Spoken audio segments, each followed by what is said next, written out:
Sometimes it is seemed that railroads were doomed. The Durango-Silverton Railroad is one of the most spectacular rides in the world. In 1960, it was nearly shut down. In 1883, the Orient Express ran from Paris to Istanbul and created the ultimate in luxury travel. It was abandoned in 1977. In 1887, rotary snowplows first fought the snowdrifts in the high Sierras. Looking like relics, they seem improbable holdovers from the past. Once this streamlined locomotive hauled passenger trains at 100 miles an hour, but for 20 years it sat outside a museum, its machinery rusting.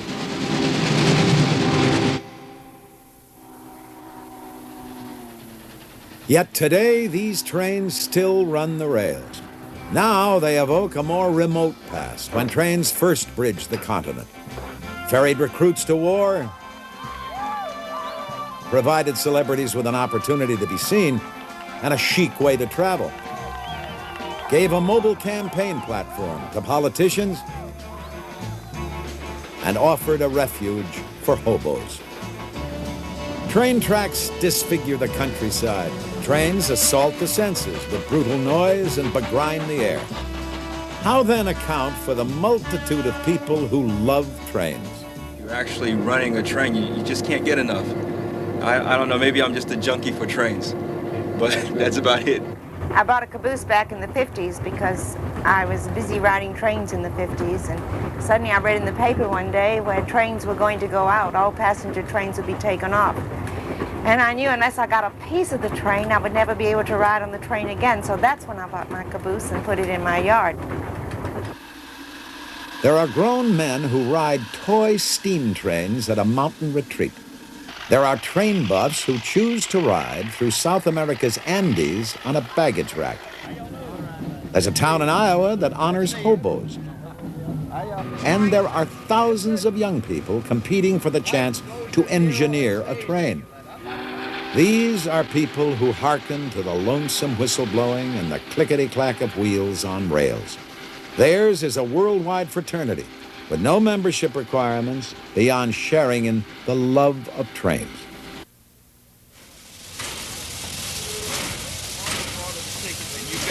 You've got a sheet like this, and it tells you who's sitting in every seat, and every seat is assigned. There are many people so enamored of trains that they take trains not to go anywhere, but just for the pleasure of riding. Each year, the North Alabama Railroad Club sponsors an all-day excursion on a Norfolk Southern steam train. Seats are always sold out, and there's even competition for a chance to work on the engine. Bill Hayslip is a deputy sheriff, and he loves trains so much that he volunteers on his day off for the dirtiest job in railroading, apprentice fireman. I've studied steam engines just about all my life. I guess I was born about 30 or 40 years too late. There's something about a steam locomotive, railroads, it's just romantic. The steam engine kind of has its own personality. It's like a lady. You have to treat it just right.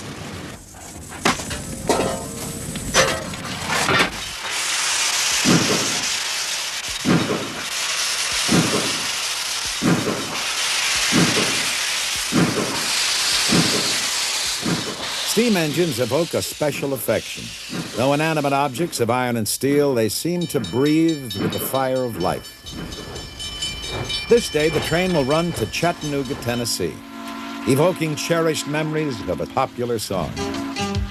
Pardon me, boys, is that the Chattanooga choo-choo? Yes, sir. Track 29. Boy, you can give me a shine.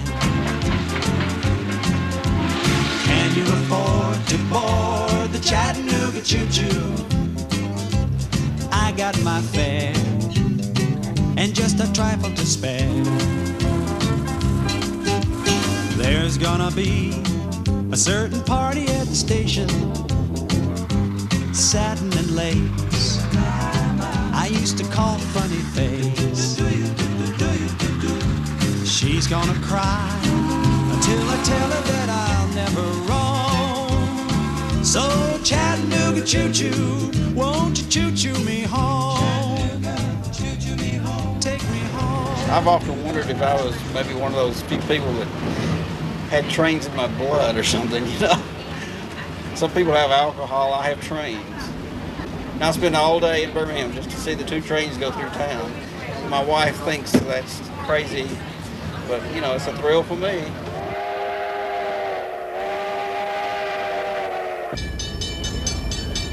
Partway through the trip, the train comes to a stop in an open field. Now begins the prized ritual of the steam train excursion. The train backs up, cameras are ready. And then a sweet symphony for every train buff's ear.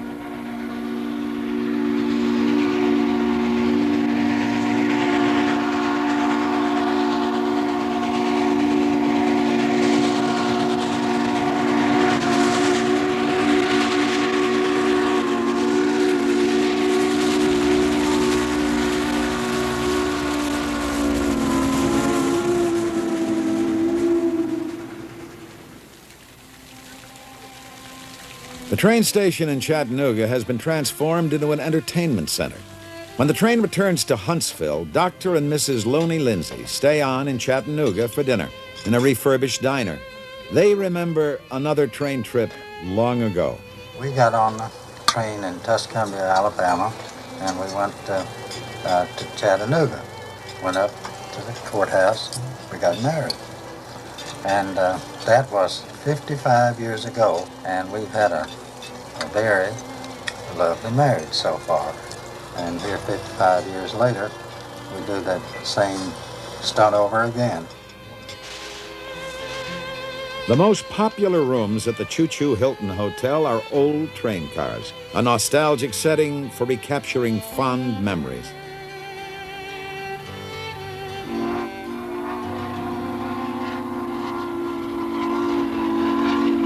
For those who love to ride steam trains, each trip is a journey into the past.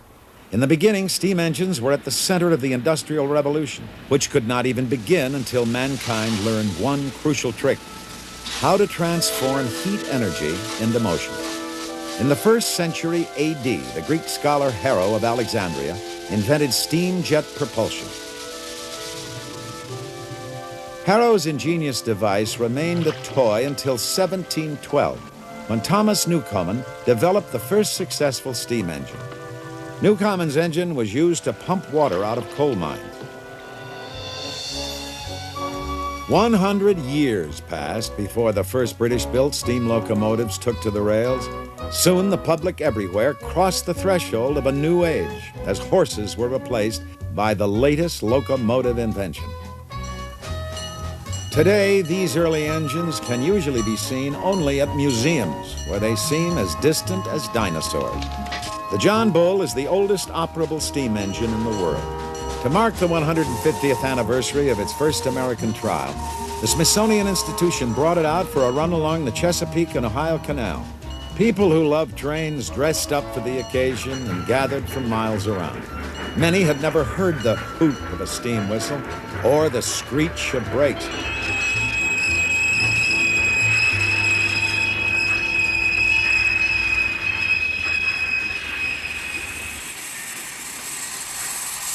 Nostalgia for those seemingly innocent days of American history is very much alive today. For some, no doubt, steam engines are the attraction. For others, perhaps, it is the appeal of travel. Or could it be that so many share the romantic notion of growing up to be an engineer? These trains are called live steamers. Seymour Johnson loves trains so much that he donated land and equipment for a miniature railroad at his home in Montecito, California. I think in my case, in the case of a lot of people, you kind of grew up with them as toys, and these are pretty big toys, but I started building this particular engine in 1947, and I completed it in 1951, and that's why I have the numbers on the side, 4751, to remind me of the time.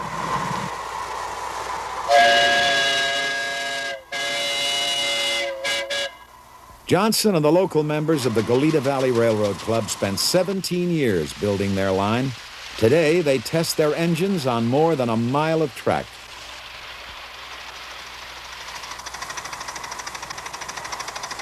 there's something nostalgic about steam engines now, of course, but the thing is, a steam locomotive is live.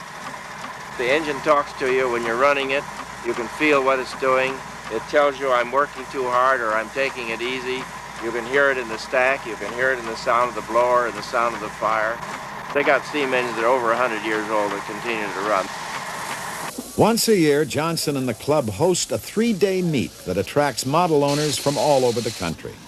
Each engine is custom built, representing thousands of hours of meticulous machining.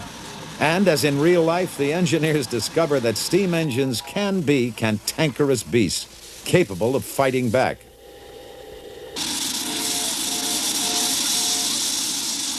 Well, this is a 2.5-inch scale, narrow gauge locomotive built to run on 7 1/2-inch track.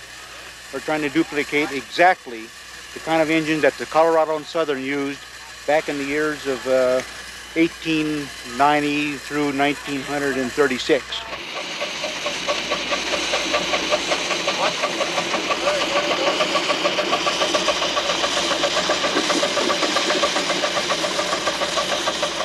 Hey, John, you want to push the daylight cars into the sidings? The most popular daily event is the Grand Tour of the Line for families and friends. 3 engines are coupled.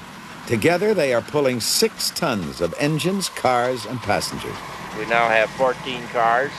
Mostly they're freight car type because people are way out of scale. This train is 1/8 full size, but people aren't. So if you put them in a passenger car, you can't put a roof on. But if you put them in a freight car, the sky's the limit. Many of those who build and enjoy riding live steamers can still recall the old days when steam engines ruled the rails. The halcyon days of steam and rail began after World War I. The big boy of the 1940s was driven by 4 pistons that powered 16 drive wheels. It was the largest steam engine ever built and could pull a train 5 miles long.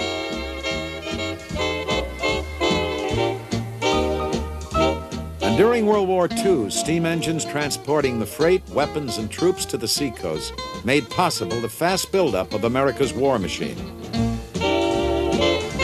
In the 1950s, steam gave way to diesel, and rail companies competing for passengers promoted streamliners as the chic way to travel.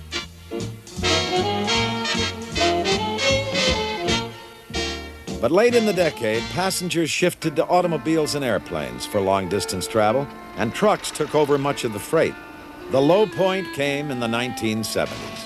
Congress rescued 6 bankrupt railroads by creating Conrail. Railroad lines were abandoned, and hundreds of stations closed for good.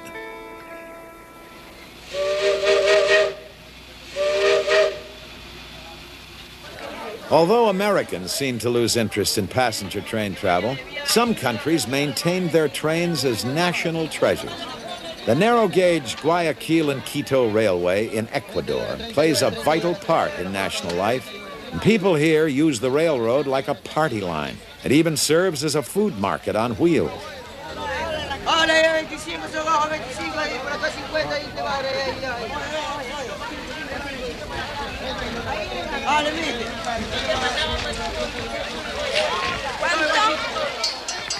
Train buff and writer Carla Hunt has traveled throughout South America on trains.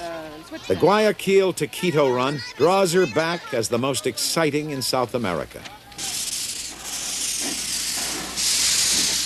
A train buff's dream, an American-built Baldwin engine, a relic from 1900, begins a 2-day climb from sea level to over 11,000 feet in the Andes. Passengers have a choice of 3 classes. Second class costs $1.60. First class cars sport padded seats for $2.10. And local vendors offer lunch on brown paper.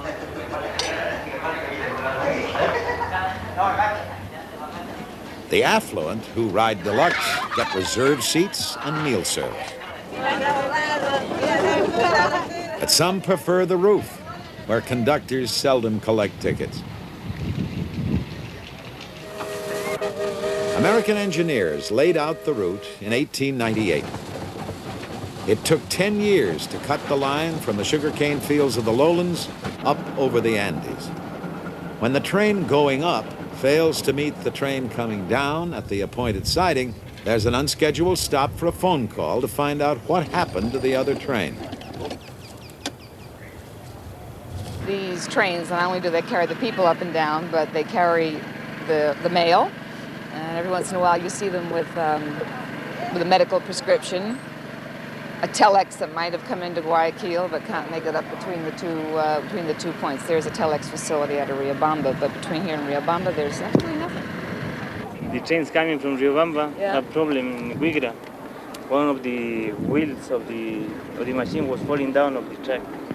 And now we are going to this train to help the other train to ride to Guigra. Ah, fantastico. Derailments are common, but the speeds are slow and the accidents usually minor. As a bonus, amateur supervisors get a chance to see how, with a minimum of equipment, a derailed car can be coaxed back onto its track.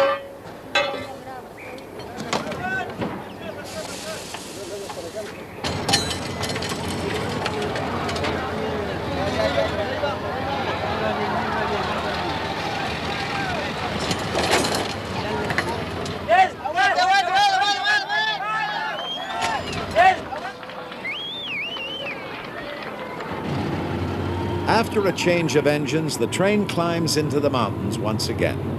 In the early days of the American West, railroad builders often resorted to zigzagging switchbacks to gain altitude. On this line, a famous switchback is still in use. The train has proceeded as far as it can up the valley. Now it switches to another track and backs up the side of Devil's Nose, giving passengers on the rear platform a front-end view.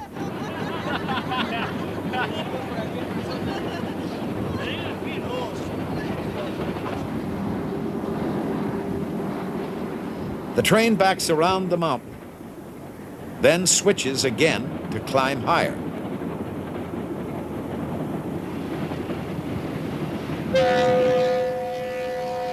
Going forward again, the train has climbed 300 vertical feet up the side of the mountain.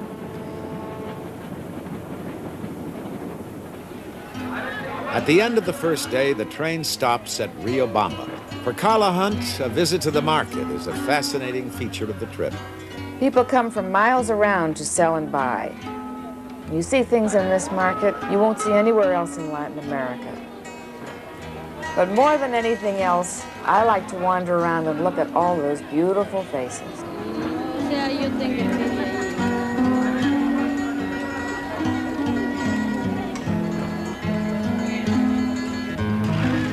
From Riobamba to Quito, the train is really a bus on rails. There are seats inside, but for hardy train buffs like Carla Hunt, there is a much more exciting vantage point. The place I like to ride is up on the luggage rack on top. That's the best sightseeing seat in South America. To go through the mountains and to climb over the two ranges of the Andes, to go through the beautiful upland villages, with all the wild changes of weather en route, there's nothing in the world like it.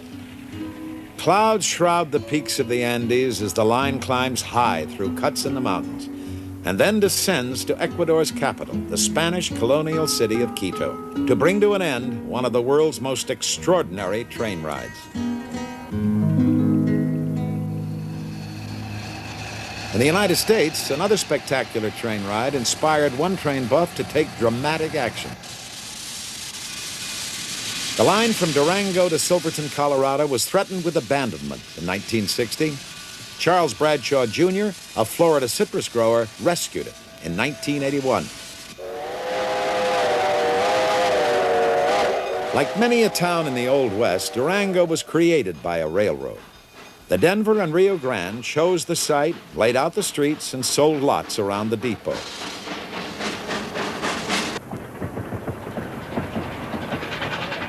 Young people who share Bradshaw's enthusiasm for trains keep it running. I love it. I really love it. I go home and tell my husband, I learned all kinds of new things today. I would like to be an engineer very much. You have to go through all the training, which is pretty physical for a girl. And then you have to also be a fireman, which you shovel 6 tons of coal a day. And I wouldn't want to get out of my limit. I don't think that's right. My father and my grandfather and my great-grandfather were all railroaders before me. They worked for the Rio Grande, not this particular branch. I'm the first one in the family to work for this branch of the railroad. But none of them were conductors. They were all in different parts of the railroad, so I'm the first conductor in the family. They have to be pretty responsible people. They can't be irresponsible at all. Aren't you pretty young to be an engineer? I hear that about 30 times a day. If I couldn't handle the job, I wouldn't be here.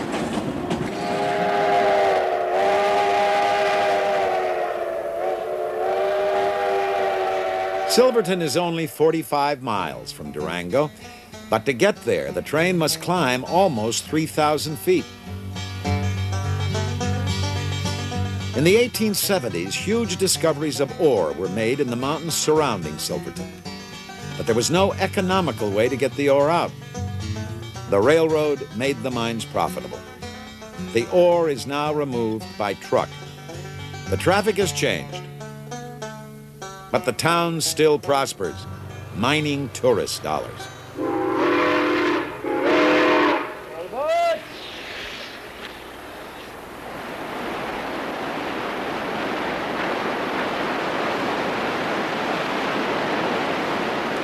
As soon as the route was completed, the drama of the train's traverse of the Animas River Canyon was recognized as one of the great sights of American railroading.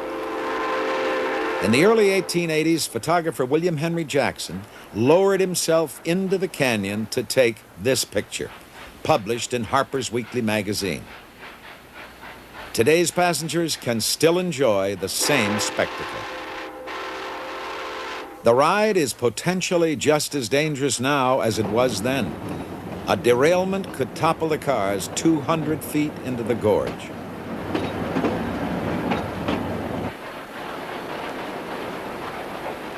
An extraordinary train run has been preserved because of the dedication of one man and the delight that more than 100,000 people a year take in supporting the line.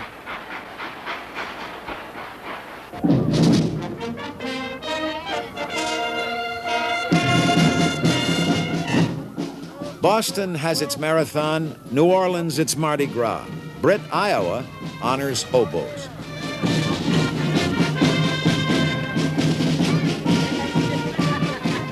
Once a year, this small town invites hobos from all over the country to drop by for a visit. The get-together largely attracts those who have retired from actively riding the rails and can now look back on their former ragtag wanderings with nostalgia. Hobos were not always so honored. Hoboing began during hard times after the Civil War, and in the Great Depression, the desperate once again took to the rails. Sometimes railroad police threw them off moving trains. Others jumped rather than face the reception they received when caught crossing state lines. If we are to protect the public of Southern California from the indigent transient class, they are coming here at this time not for the purpose of securing work, but for the purpose of living on relief, stealing, or begging. Where's your home? Chicago. You ride a freight all the way from Chicago? Yes, sir. Well, you can ride them back, too, or any way you can to get back. We're going to see you over the state line. Don't come back to California until you can come in like a man.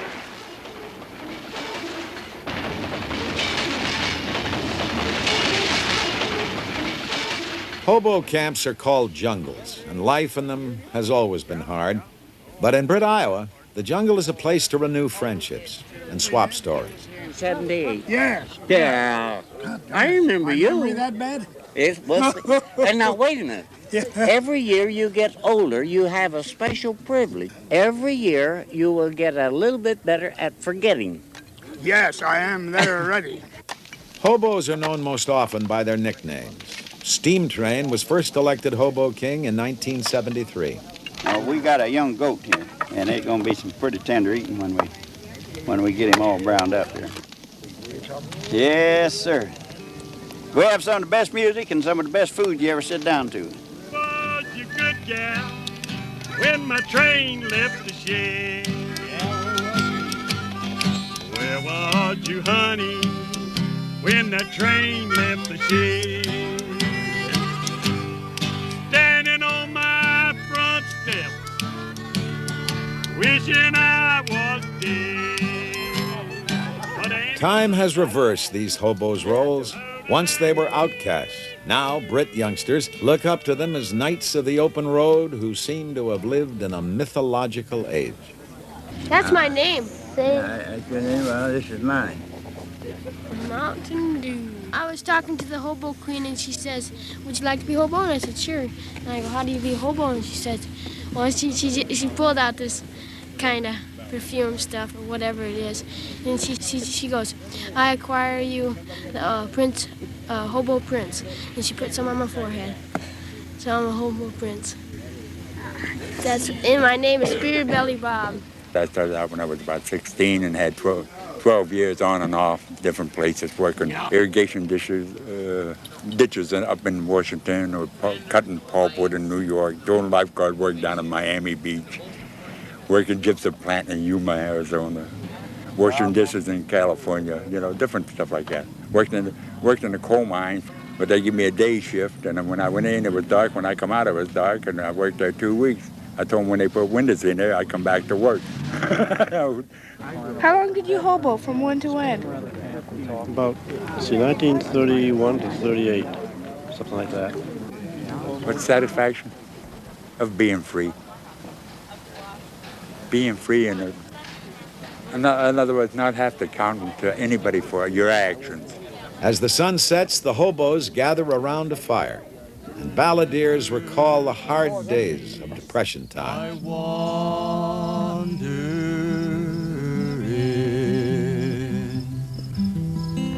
Ashes to ashes, dust unto dust. If the railroad doesn't get you, then the bread lines must. And it looks like I'm never gonna cease my wandering.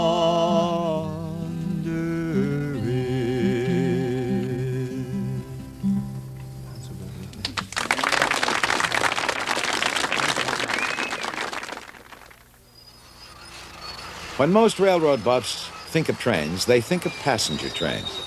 But many of those most devoted to trains have found their life work with the railroads.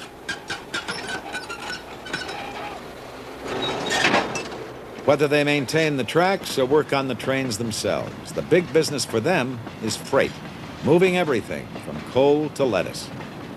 And although much of the public thinks railroads are a dying industry, in fact, they are thriving. Deregulation has permitted them to abandon money-losing lines, and new techniques, like piggyback hauling of truck trailers and containers, attract new customers. The mass market shipping of fresh produce by rail enables farmers in California to sell lettuce to buyers 3,000 miles away. Lettuce harvesting has become an assembly line operation. Cutter, packer, sprayer, box closer.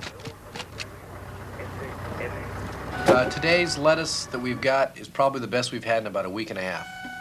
It's 54 to 55 pounds, absolutely clean. Derek Dridavanis is sales manager of the Admiral Packing Company in Salinas. He sells lettuce by the carload to buyers all over the country. Just call us back with that order, will you? You know, the one you got in your back pocket. A refrigerator car holds 30,000 heads of lettuce.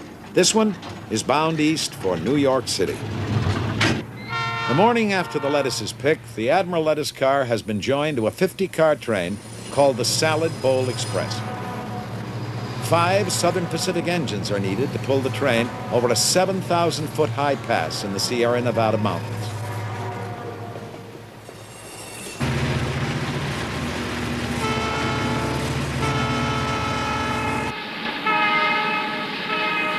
The route climbs toward Donner Pass. On average, 35 feet of snow fall here each winter, and avalanches have obstructed travelers as long as the pass has been used. In November 1846, blizzards trapped the emigrant Donner Party here. 35 died of starvation and exposure. Some survivors resorted to cannibalism. In the spring of 1982, 10 feet of snow fell in 12 days in the high Sierras. Southern Pacific stopped all trains across Donner Pass. Diverting traffic cost $100,000 a day. Snow fighters tried to keep the lines open with spreaders, snowplows that pushed the huge drifts to the side.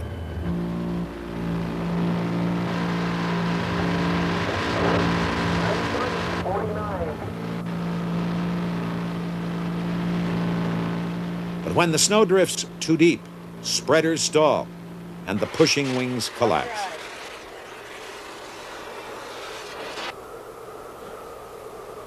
The nerve center of the railroad's fight is a community of houses and offices connected by tunnels, so buried in snow that it is called Mole Town.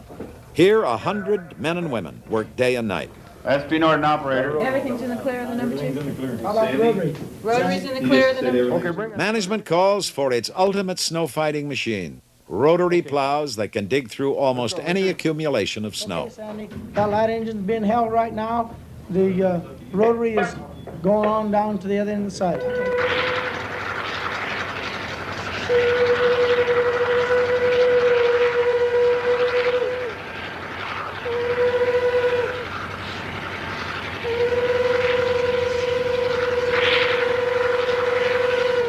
Throwing 5 tons of snow a minute, 150 feet from the line. The rotary can literally dig a trench deeper than itself.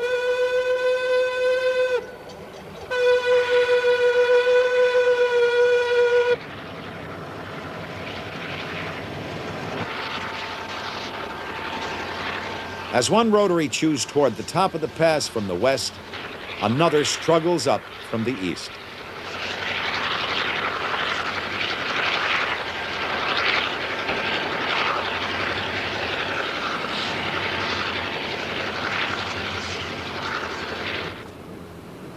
The first train comes through.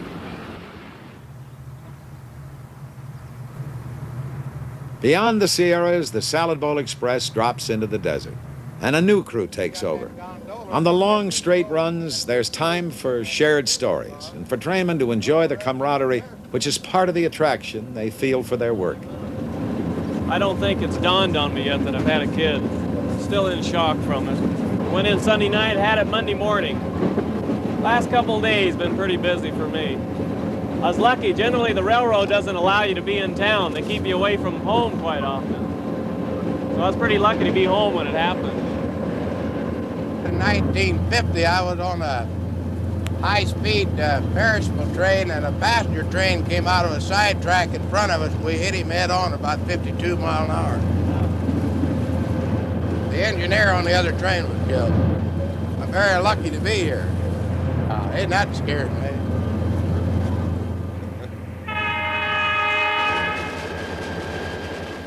By evening, the train is in eastern Nevada. The next morning, now with a Union Pacific engine and crew, the Salad Bowl Express climbs toward the Continental Divide. Around a curve, Castle Rock, a well-known American landmark, comes into view.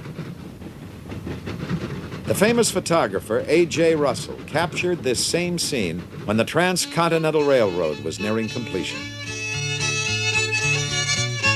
In 1867, it took 3 months to cross by wagon from the railheads on the Missouri River to the Pacific coast. The new rail line cut that time to less than a week.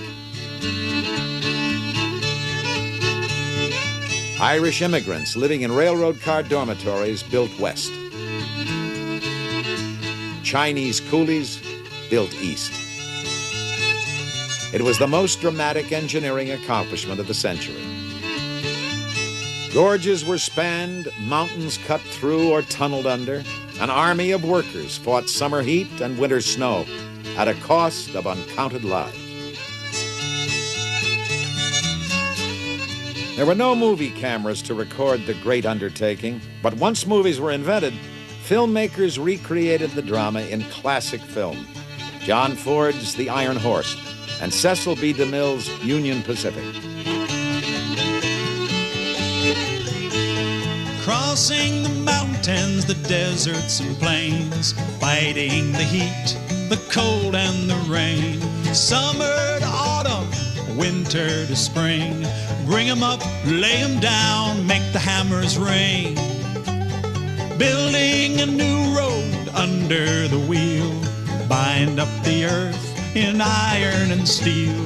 Working east, working west, we're building our way on bad food, hard liquor, and $1 a day. It was a day of national celebration when the two lines met at Promontory, Utah. A.J. Russell recorded the scene in what is perhaps the most famous photograph in American history.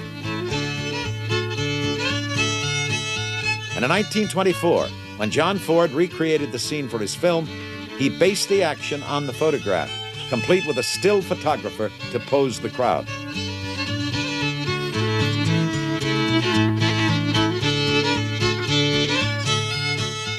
The joining of America's East and West by rail is even more important today.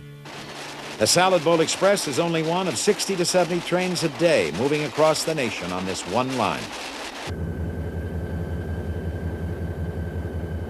Now, near the end of its second day, the Salad Bowl Express comes under the traffic control of dispatchers at North Platte, Nebraska. Here, 3 men per shift control every train on the 245 miles of track diagrammed on the walls. They decide which trains get priority on the lines. The Salad Bowl Express is rushed along. Midnight, the Salad Bowl Express arrives at North Platte. Some cars will be sent south and eastward on other lines. Other cars will be added. The freight cars are pushed up a hump and separated. Gravity powers them down the slope. The tracks divide again and again.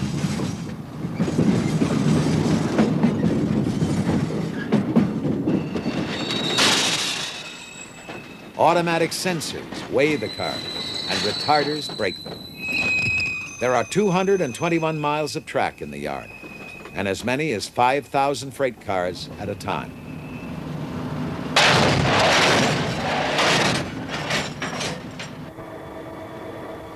By 4 a.m., a new train has been made up. A new crew comes aboard, and the train moves on.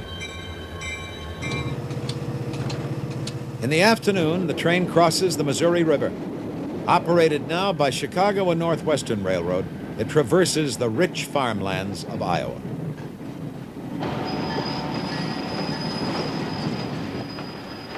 The next morning, the train is in Chicago. Marshalling yards like this one are dangerous places. You have to watch for cars coming from both directions. There could be debris sticking out of a car. Try not to get caught in a situation where you have trains moving at high speed in both directions on each side of you.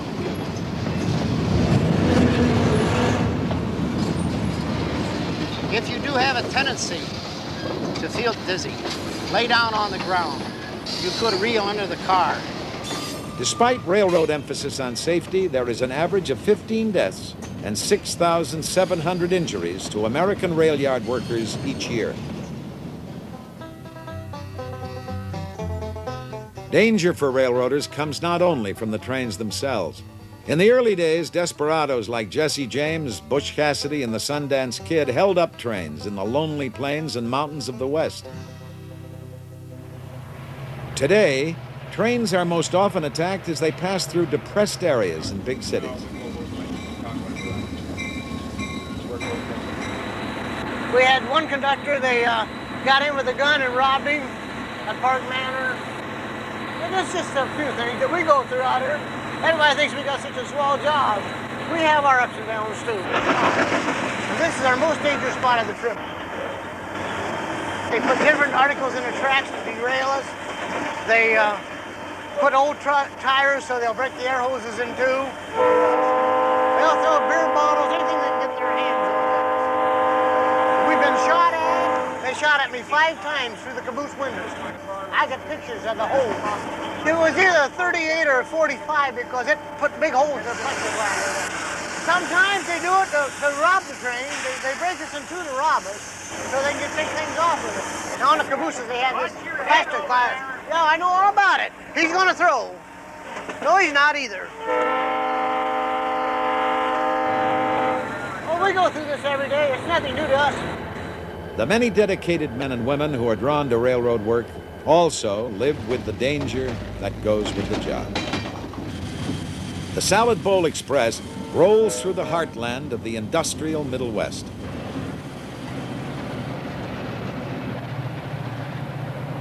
On the fifth morning, the train parallels the Mohawk River. Now under Conrail control, it follows the same route taken in 1825 by the Erie Canal.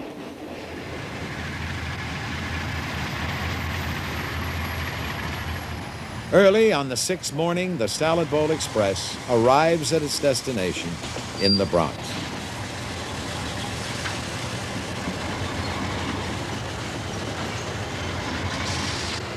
Oh, Mongo, 1, 2, 3. I'm gonna climb the Mongo tree. Mongo. 10 carloads of produce are unloaded at Hunts Point Terminal each day. A carload of lettuce from Salinas has been bought by the Armata family, wholesalers who in turn sell to markets and restaurants. Beautiful box of lettuce. And as my father would say, it talks to you. As soon as you open up the box. It has been 7 days since the lettuce was picked. It took 4 railroads and the involvement of 1,000 men and women to move it across the country. 500,000 people work for the railroads in the United States. In one sense, theirs is just a job, but it is an essential job. Moving the grain, steel, coal, automobiles, perishables, even the lettuce for a PTA luncheon in Baldwin, Long Island. Traditionally, little boys were given model trains for Christmas, and captured by a dream, many grew up wanting to become an engineer. The reality today is not far different. For a new class of 23 engineers, the Long Island Railroad had 2,000 applicants to choose from. All right, to get the train moving, I need the reverser and forward. This position. This is your throttle. Power 1 to 8th notch. All right, 1 whistle.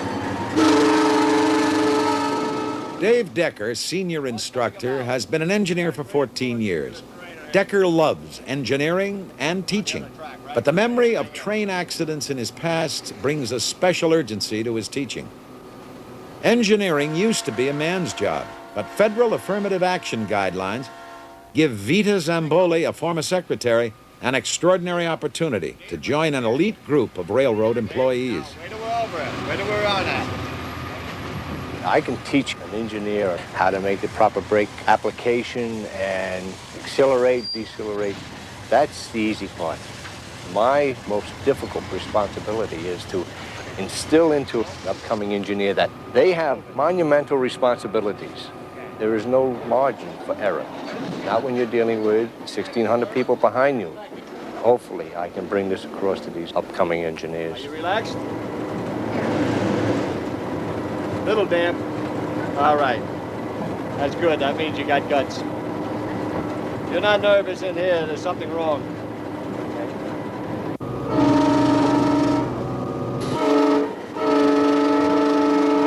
How do you feel? Think you're coming in strong? As she brings the train into a station, Vita must learn the right timing, how strongly to apply the brakes so as not to stop too soon or overrun the station. Okay. Now what you want to do is just bail off the last second. No, not this. Go ahead, bail it off. Hold right there. Super. So you want that feel of this thing charging into the station, making your initial application and then your final application. You ever run a train before? Huh? Never? Did a heck of a job. What do you think? What do you feel? Feel that this is going to be your occupation or what? Yes. Yes. I'm sure it's going to take a while, but I will get the feeling of bringing a train in. But there are going to be times in your career when you're going to run across a grade crossing accident. But traveling along at 65, a car comes around the gate or through the gates, It's not a thing you can do. You hope you give pre-warning or warning whistle and the warning bell before you get to that crossing, or ample. You'll search your soul to know whether you did it or not. It's not just the glory of running over the road and say, I always wanted to be an engineer. Now I have that, is that you have to take that responsibility. If her engineering career follows the norm, Vita will face 500,000 road crossings in the next 25 years. If she is never involved in an accident, passengers who ride her trains will have no reason to learn her name.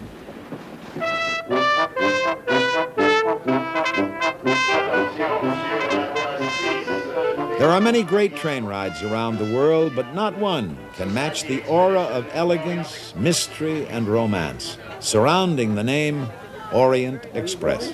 It ran for almost a century until its demise in 1977. Now, two men have revived the historic run to Istanbul. Albert Glott bought the 1920s vintage cars and lovingly refurbished them. Sometimes, you have to do everything on the train. T.C. Swartz chartered the cars for those who could afford to recapture the glory of rail travel in its heyday. We could give them, and then how to surpass it. People's idea of luxury is a little bit different than maybe what it actually was. So what we're trying to do now is to give them more luxury than they had in the past, in fact, to make it the ultimate trip. I can't believe it. Oh, it's marvelous. There will be 98 passengers on this trip, each paying a modest $5,000 one way. I think the dogs are great. Great, but you're taking with them. Yeah, but I can't see them sitting in the dining car.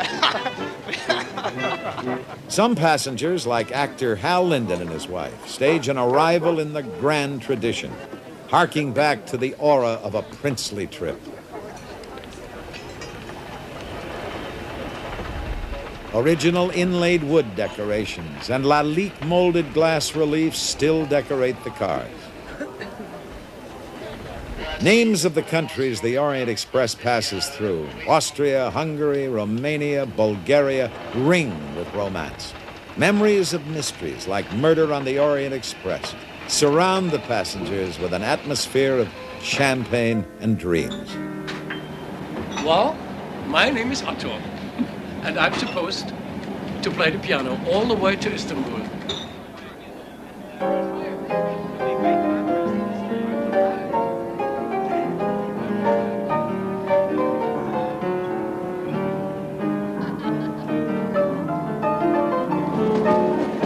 Like everything that's wonderful about the world is going away, and the trains are one of those things.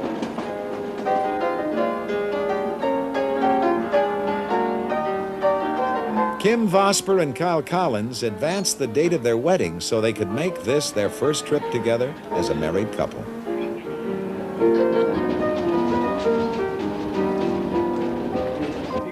For bourgeois travelers, meals in an aristocratic French style.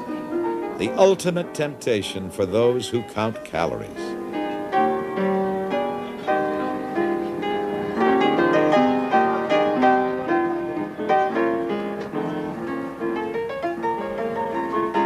I remember as a child, we used to put people on the train in New Iberia, and I was never sad because they were leaving. I was always sad because I wasn't leaving too, that I wasn't standing on that back platform waving goodbye.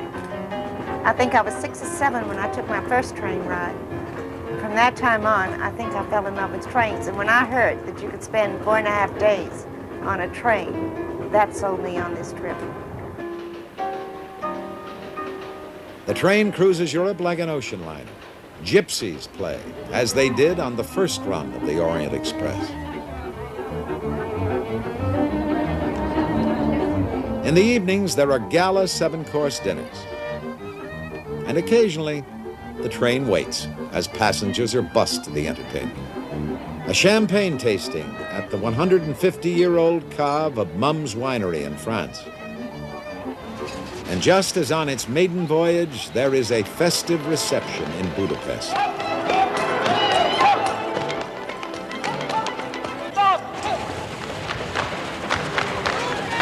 On the first trip, no passengers in the Orient Express dined at the hunting lodge of the Sultan.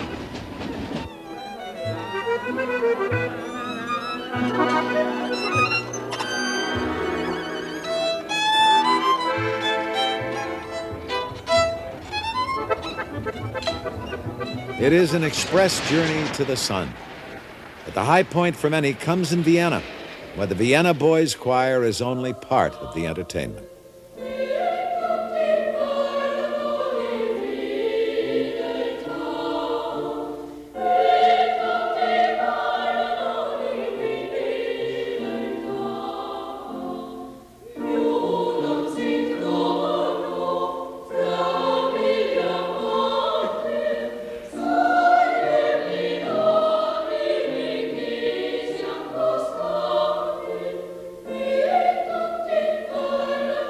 Protocol prevented the Austrian royal family from receiving plebeian passengers of the first Orient Express.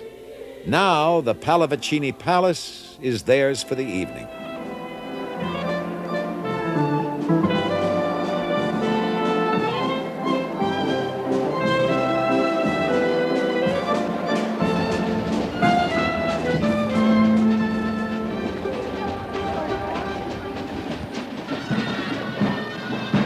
And finally, the end of the line, Istanbul, Turkey, where passengers get the red carpet treatment, Oriental style.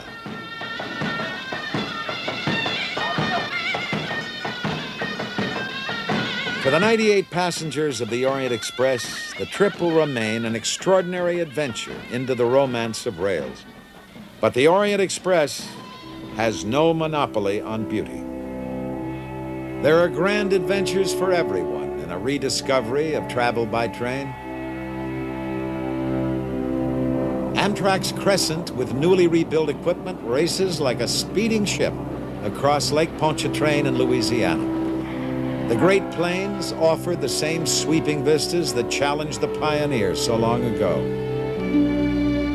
There are majestic views of the Rockies on the Canadian transcontinental route.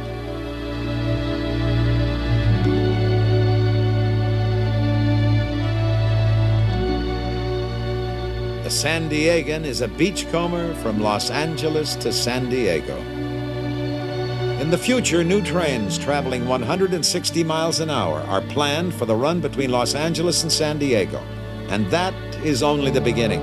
Extraordinary experimental trains may someday revolutionize land travel.